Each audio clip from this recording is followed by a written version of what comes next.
Folks, as you know in my videos, the bottom line always comes first. So here's the most important part of what Jerome Powell said today in Jackson Hole in about 30 seconds, and then we can talk about it a little bit more. So number one, he said, look, our confidence that we are nearing the 2% mark on inflation has grown significantly, and we do see that this is currently the time to cut rates. We feel like we restored balance, and we are way closer to 2% than we've ever been, and it's the right time to cut because we are now more concerned about the jobs market cooling down, basically unemployment rising, and we don't want it to cool down any further, so this is the right time to cut. I'm not going to tell you how much we're going to cut and how many times we're going to cut, but we are cutting because we feel that right now unemployment is a much bigger problem than inflation. Inflation is no longer the main concern.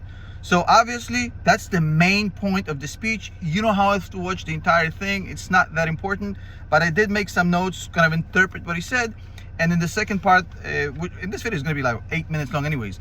In the second part of the video, I'll tell you the impact on the market. So here's what Jerome Powell is really saying here. And I have notes. Believe it or not, I did in the car. Look at Okay, so he basically says, look, guys, our long-term rate, the neutral rate, is 2.8%. Everybody knows that, right?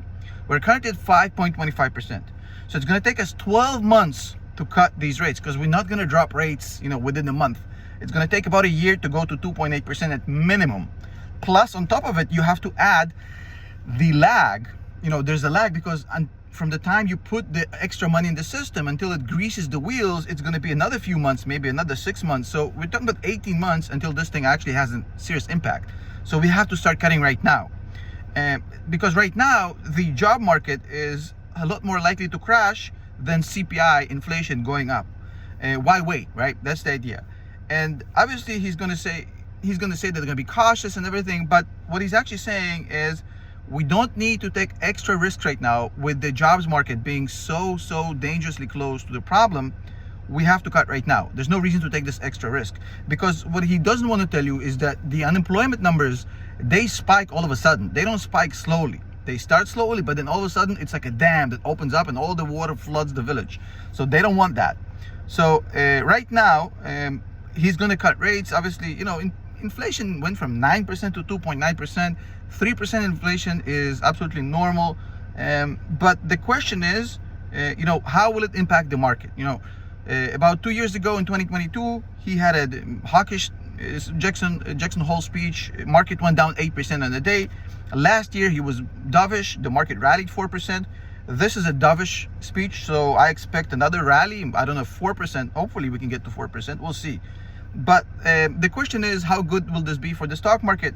It's going to depend on a few things. Number one, how long the cutting cycle will be. Number two, how strong the economy. Obviously I've spoken to you about this many times. It's not really about the cuts anymore because we already knew months ago that the cuts are coming. The question is, what kind of an economy is going to accept these cuts? How strong is the economy really, not the numbers they're pumping in the mainstream media. So if we have a short cutting cycle, which means that they're going to be proactive and they'll cut a few 50 basis points and they're not going to take their time too slowly, and we're going to have a strong economy, and we're there's a good chance that we go on a rally going forward. But if the economy is actually shakier than people think, and the Fed might take their time cutting slowly and slower because they're afraid, so that might pose a problem.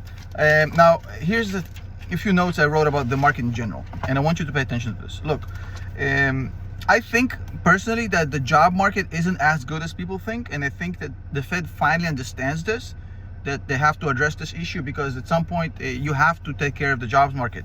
You can't just let it crash. So I think the Fed is now admitting that they're not happy with the 4.3%. The other thing is, if you look currently at the tech market, at the big companies we love, the Nvidias of the world, the big tech, they're okay. They're doing fine. The earnings are fine. Everything is fine. So the entire market is going to benefit from this as long as the economy isn't in total doo-doo. I don't know how many cuts we get this year, but it doesn't really matter. If we get 2 cuts, 3 cuts, it doesn't matter as long as we are on the cutting cycle and everybody understands this. I do think what the Fed has as a mandate right now, unofficially, is telling employers and telling companies, hey, don't let your employees go. Don't fire anybody. We know things are tough. We know you're running on fumes. We understand it. We understand it, but you have to understand that this is temporary. We're about to make things a lot smoother for you, so don't worry. So the Fed's job right now is mainly to communicate to the market, hey, don't start layoffs because things are about to get much, much better. You're going to need these employees, so you don't want to fire them, rehire new people, retrain new people. It's going to be a lot of cost. Just hold on to these people, even though it's not financially viable right now. So the Fed must do a good job of communicating all of this positivity to the market right now. So you're going to see a lot more dovishness from Powell and the Fed in general.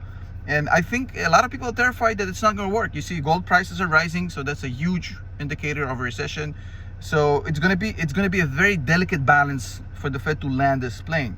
I think we had a lot of fears from the Fed that this may be 1970s when they ease off the brakes, or too soon, and then inflation rages on again. Obviously that fear is no longer relevant. That's not going to happen.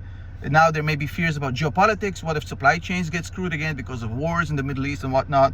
That seems to be cooling down. So I think that at this point the Fed has a delicate balance, but I think they can do it. My thoughts on this are very simple. I do think that as long as we get cuts within a reasonable time frame, within a year, it's going to help small businesses, because don't forget, a lot of small businesses are really running on fumes because cost of borrowing, cost of money has gone up so much. So a lot of small businesses will start getting better. A lot of the economy starts from the bottom up. So as long as they don't take their time, and as long as the economy is good enough, I think we'll be fine. As far as the market, look, statistically speaking, this should be a really good day for the markets, and this may be the beginning of a beautiful friendship, but we'll see. Promised you in 7 minutes, we got it in 6:30 seconds. I'll see you in the next one. Peace.